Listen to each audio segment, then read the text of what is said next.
अब हम देखेंगे Simon commission, Indian statutory commission यानी भारतीय विधिक आयोग। इसके बारे में हम अध्ययन करेंगे। इससे पहले के पार्ट आपने नहीं देखे तो प्लेलिस्ट में जाकर के देख लीजिए, सारे ही पार्ट अपलोड है। तो अब देखो अब होता क्या है कि इसकी क्या परिस्थितियाँ थी, किस तरीके से जिम्मेदार था, कहाँ आया, कहाँ गया, कैसे विरोध किया लोगों ने, वो सारी घटनाओं की हम इसके अंदर चर्चा करेंगे। कौन कौन शामिल रहे, उन सभी महत्वपूर्ण बातों की तरफ हम क्या डालेंगे, दृष्टि डालेंगे। तो बात क्या होती है कि इसकी कौन सी परिस्थितियाँ जिम्मेदारी, सबसे पहले उन परिस्थितियों की बात कर लेते हैं जिनके कारण साइमन कमीशन को गठित करना ब्रिटिश सरकार ने क्या समझा, आवश्यक समझा था। जबकि इसकी नियुक्ति तो बाद में होनी थी, लेकिन 1929 में कोई ऐसा ही कमीशन बनना था, लेकिन ब्रिटिश सरकार ने पहले क्यों कर दिया, इसके बारे में हम बात करेंगे। तो वर्ष 1919 को क्या था, एक्ट को पारित करते समय ब्रिटिश सरकार ने ये घोषणा की थी कि 10 वर्ष के पश्चात, यानी वो 10 वर्ष के पश्चात इन सुधारों की क्या करेगी, वो समीक्षा करेगी। यानी 1919 के अधिनियम द्वारा जो ब्रिटिश सरकार ने जो सुधारों को लागू किया गया था, वो सुधार कहाँ तक उचित थे, क्या उन्हें जारी रखा सकता है या उसमें कुछ संशोधन किया जा सकेगा, या उत्तरदायी शासन की स्थापना हुई है तो कहाँ तक हुई है, ऐसी सभी बातों की उसको क्या करनी थी, समीक्षा करनी थी।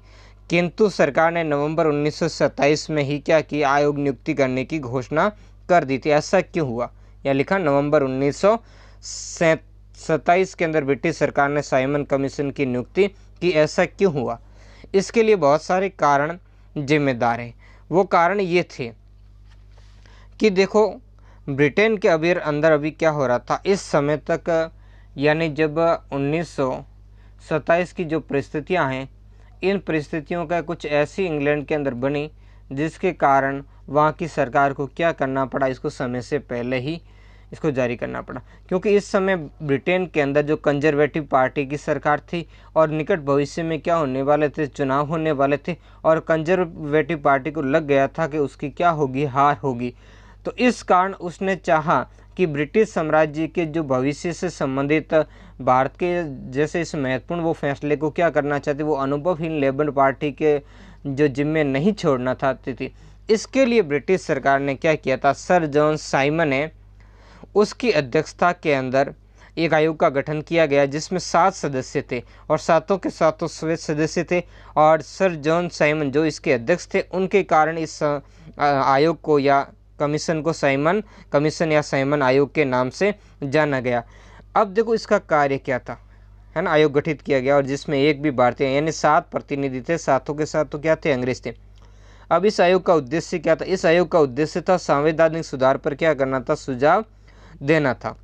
इसके अलावा भारतीय शासन व्यवस्था के संबंध में जांच करते हुए इस कमीशन को ये रिपोर्ट देनी थी कि उत्तरदायी शासन लागू करना उचित है या नहीं, यानी उचित है या नहीं, जो उत्तरदायी शासन है वो भारत में अगर लागू अभी करना उचित है या नहीं, प्रांतों के अंदर द्वैध शासन लागू रहना चाहिए या नहीं, जो 1919 के अधिनियम द्वारा लागू किया गया वो रहना चाहिए या नहीं रहना चाहिए। यानी जो भारत के जो संवैधानिक सुधार है उस पर इसको अपनी महत्वपूर्ण रिपोर्ट देनी थी। अब इतनी महत्वपूर्ण बात को वहाँ की जो नई जो कंजर्वेटिव पार्टी थी, यानी जो रूढ़िवादी दल था, वो अपना सर्वाधिक महत्वपूर्ण बात को क्या करना चाहता था, जो नई लेबर पार्टी के लिए नहीं छोड़ना चाहता था। क्योंकि इसका वक्तव्य हम उसी बात से समझ सकते हैं जब उस समय के जो सेक्रेटरी ऑफ स्टेट है लॉर्ड बर्कनहेड, उन्होंने कहा था कि भारत के लोग संवैधानिक सुधार हेतु एक सुनिश्चित योजना बनाने में सक्षम नहीं है, इसलिए वो क्या करेंगे, एक साइमन कमीशन की क्या करेंगे, इसके लिए नियुक्ति करेंगे। लेकिन भारतीयों ने क्या किया, इसमें एक भी सदस्य भारतीय नहीं था, 7 सदस्य थे, सातों के सातों अंग्रेज थे। इसी कारण भारतीयों ने इस कमीशन का क्या किया, विरोध। क्योंकि भारतीय अपने इसको आत्मनिर्णय के सिद्धांत का क्या मानते थे, उल्लंघन मानते थे। क्योंकि भारतीय चाहते थे कि उनके मामलों का निर्णय वो समय करे और उनको भी इसमें क्या किया जाए, शामिल किया जाए। जबकि यहाँ की जो रूढ़िवादी सरकार थी उसने ऐसा नहीं किया था। क्यों? क्योंकि उसने ये समझा कि भारतीय इसके लिए योग्य नहीं है। यानी उसने कहा कि इस कमीशन की सदस्यता के लिए कोई भी भारतीय योग्य नहीं है, यानी सारे भारतीय क्या असक्षम है, वो किसी प्रकार की सुनिश्चित योजना नहीं बना सकते, ये काम सिर्फ अंग्रेज ही कर सकते हैं। तो इस बात को लेकर के लोगों ने, भारतीय लोगों ने क्या किया, विरोध किया था। अब इसके ऊपर विचार विमर्श कब किया गया, कांग्रेस ने दिसंबर 1927 के मद्रास अधिवेशन जिसकी अध्यक्षता एम ए अंसारी ने की थी। इस अधिवेशन में साइमन कमीशन ने इसके विरोध का क्या लिया गया, निर्णय लिया गया। यहाँ भारतीयों ने क्या किया, कांग्रेस ने कहा हम इसका क्या करेंगे, विरोध। अब देखेंगे किस किस ने इसका समर्थन किया और कौन इसके विरोध के अंदर थे। यानी हम दोनों ही पक्ष और विपक्ष के लोगों की हम यहाँ पर बात कर लेते हैं कि कौन इसके समर्थन में था और कौन इसके विरोध में था। तो जैसे हिंदू महासभा, लिबरल फेडरेशन, मुस्लिम लीग, तो इन्होंने तो क्या किया, साइमन कमीशन के प्रति क्या किया, विरोध किया था। ठीक है, जब किया मुस्लिम लीग में से एक गुट था जिसने क्या कर दिया, जो इससे अलग हो गया था, इस गुट ने क्या किया था, साइमन कमीशन का समर्थन किया था। ये गुट कौन था, मोहम्मद शफी की नेतृत्व में इससे क्या हो गया था, अलग हो गया था।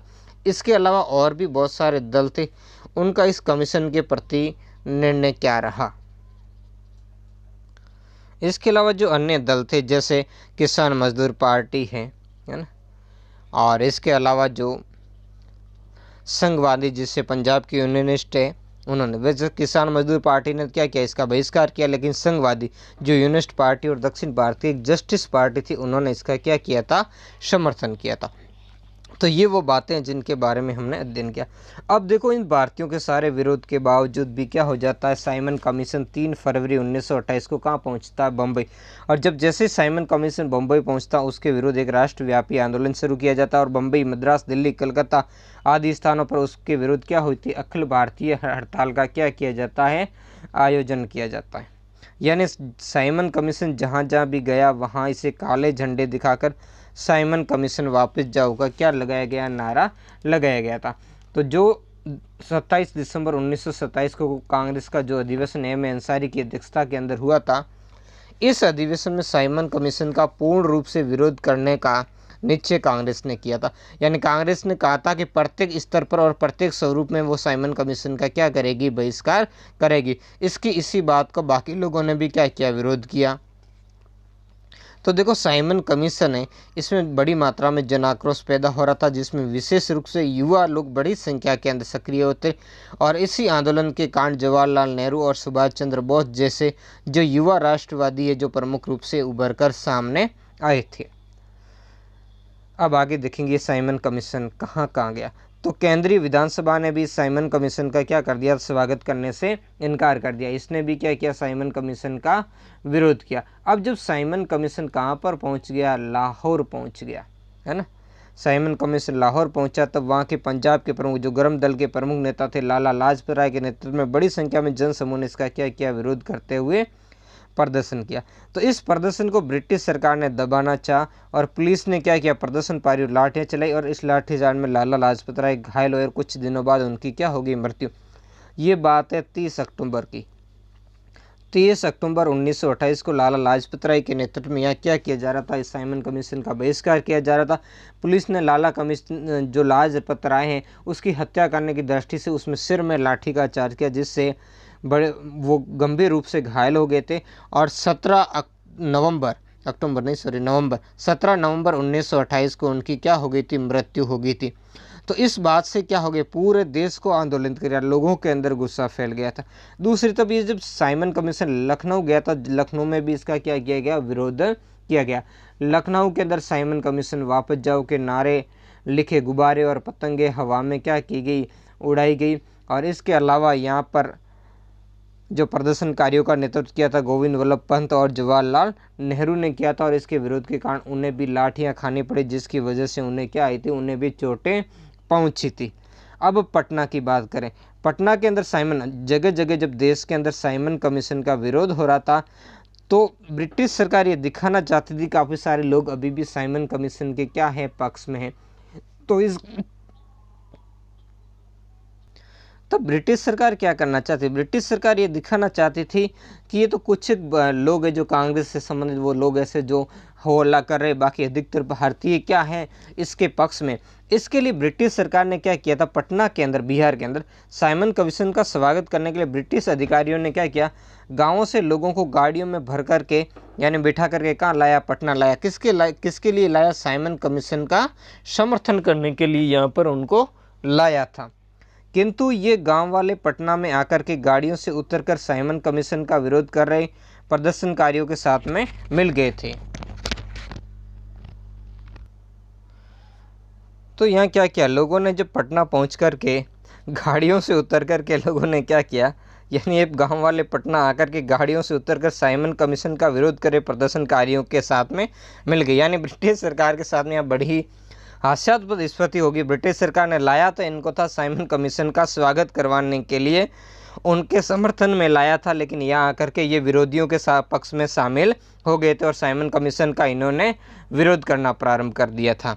यानी ब्रिटिश सरकार समझ रही थी कि सारे भारतीय क्या है उनके समर्थन में, ये कुछ एक लोग विरोध करके दर्शाना चाहती थी और वो ये चाहती थी गांव वाले लोगों को इससे क्या समस्या है। लेकिन जो चेतना है भारतीयों के अंदर बड़े पैमाने पर अब तक फैल चुकी थी और सभी लोग अंग्रेजी जो क्या है अंग्रेजी शोषण से, अंग्रेजी दबाव से, अत्याचार से पीड़ित थे और जब भी उन्हें मौका मिलता वो अंग्रेजों का क्या करते थे, विरोध। वैसा ही उन्होंने यहाँ उदाहरण दिया था।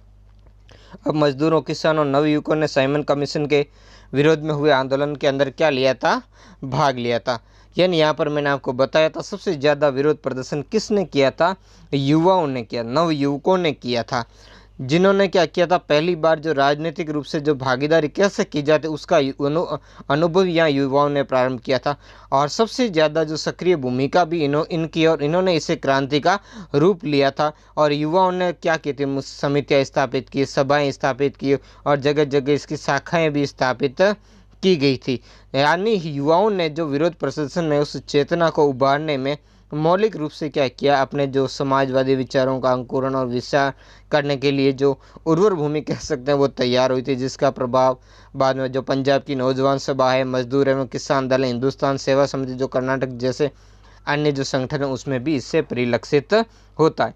अब साइमन कमीशन विरोधी इस आंदोलन में क्या हुआ, अंग्रेजों के विरुद्ध जो राष्ट्रव्यापी जन आंदोलन को और भी क्या कर दिया, तीव्र यानी तेज कर दिया। भारतीयों को लगा कि अंग्रेज हमारे ऊपर क्या करें, मजाक ऊपर मजाक किए जा रहे हैं और हमें किसी भी प्रकार का अधिकार नहीं देना चाहते, सिर्फ हमें मूर्ख बनाना चाहते हैं और इसके लिए बरगला रहे हैं और अब कह रहे हैं कि आप इसमें सक्षम ही नहीं हो और जो हमारे शासन कैसा होगा, क्या होगा, उसका निर्णय अंग्रेज कर रहे हैं।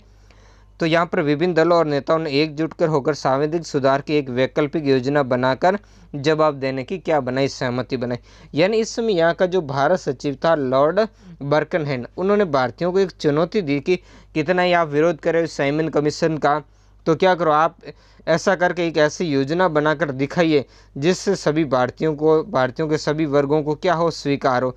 तो भारतीयों ने क्या किया, इस चुनौती को क्या किया, स्वीकार किया था और इस चुनौती को स्वीकार करके नेहरू जी की अध्यक्षता में एक सर्वदलीय कमेटी का गठन किया गया था, जिसने क्या की थी, नेहरू रिपोर्ट प्रकाशित की थी।